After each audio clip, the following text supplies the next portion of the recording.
نیکی کے پردے میں دھندہ ہو رہا ہے، وہ نیکی نہیں ہے، چاہے ظاہری اعتبار سے وہ بہت بڑی نیکی ہو۔ تو سب سے پہلا مسئلہ نیت کا ہے، نیت کا ہے، نیت کا ہے۔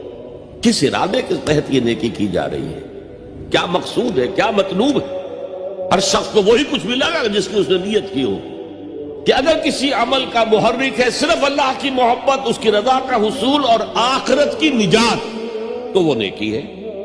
اگر یہ نہیں ہے، کوئی وطن پرست ہے، وطن کی محبت کی وجہ سے کوئی نیک کام کر رہا ہے، اس کا وہ کام وطن پرستی کے کھاتے میں جائے گا، خدا پرستی کے کھاتے میں نہیں جائے گا۔ کوئی قوم پرست ہے، اپنے قوم کی محبت میں کچھ کر رہا ہے، تو اس کا وہ نیک کام قوم پرستی کے کھاتے میں جمع ہوگا، خدا کی پرستش کے لیے نہیں۔